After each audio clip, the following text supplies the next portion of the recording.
Hey guys, welcome back. This is the 2016 question number 4 explained. I highlighted some of the key words so we could just jump right into it. I know a lot of you read it already. I'm just going to skim right through whatever I could. So they have these model rockets that require igniters to launch, and once it launches, it cannot be reused. So that's one thing. And it says the company estimates that the overall failure rate, defined as the percent of all igniters that fail to operate correctly, is 0.15. So down here, I put is an 85% chance that it's going to launch. There's a 15% chance that it's not going to launch. All right, so that's the fail part. So how does this work? One super igniter is selected and it's used. If that works, then it continues. If the rocket launches, another one is selected at random, and then it's used. This will keep going until one of them fails, or until we hit 32 of them, and then you stop, whichever one comes first. Now, I put in purple this highlighted part. Assume that super igniter failures are independent. When I see independent, I kind of just think of like the ands and the ors and the givens of like probability, okay? Now remember, when something is given and we have independent, then let me just put this here. The probability of A given B, right, is this guy here. Well, if this is true, then this, if they're really independent, then this part here is no longer, it doesn't work, because what happens here is that the and becomes a product and it just becomes probability of A. So let's just get to this and we'll figure out the rest.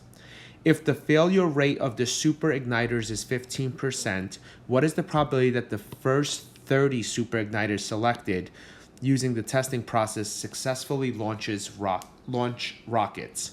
Remember, you want the first 30. So in order for even the second one to ignite, you need the first one to ignite. So what's the probability that the first one ignites? 0.85. Once that ignites, it goes to the second one. What's the probability the second one ignites? 0.85. Once the second one ignites, the third one ignites, the fourth one. They want to know what's the probability that 30 of them ignite. So think about it. It's the probability the first one ignites, and the second one, and the third one, and the fourth one. You remember, when it's independent, and means to multiply. So this is actually just 0.85 to the 30th power, and that's going to be 0.0076. So I hope that makes sense. So in order for us to launch 30, every single one has to work up until 30 without failing. So this works, and so on. You got to keep saying and. Part B. Given that the first 30 super igniters successfully launch, great. This is actually irrelevant in this case because you cannot discuss the 31st or the 32nd rocket launching until we know the 30 of them launch. So what does that mean? That means the first 30 must launch in order to ever discuss the 31st or the 32nd. So it says, what's the probability that the first failure occurs on the 31st or the 32nd super igniter tested if the failure rate is still 0.15? So what's the chances that it is going to fail is the question, not launch. So what's the probability of the first failure? In other words, it's saying it's going to work 30 times. What's the probability that it fails on the 31st time? Well, that's just 0.15, right?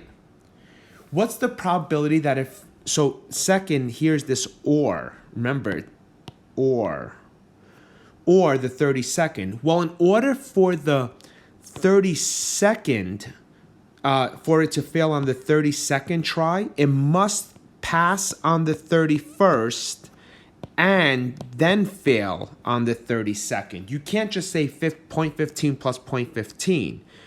So it has to be that it fails on the first, this is or the second, right? I mean, you could say 31st or 32nd, but it really doesn't matter if you call it 31st or just first. So you have to take into consideration that it passed on the 31st try. So that's just going to be 0.2775.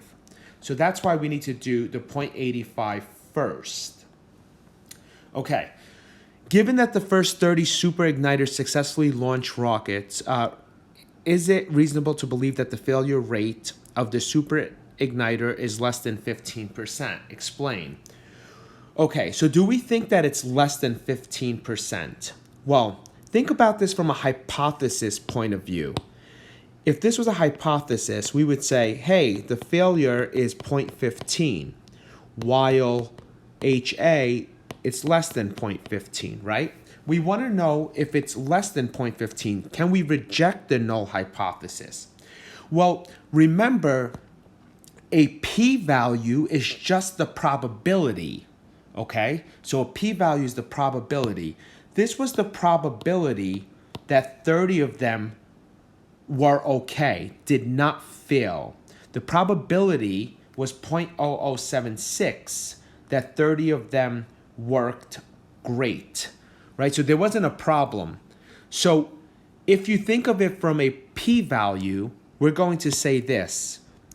Since the p-value from part A is 0.0076, which is less than any alpha, either 0.05 or 0.01, we reject HO.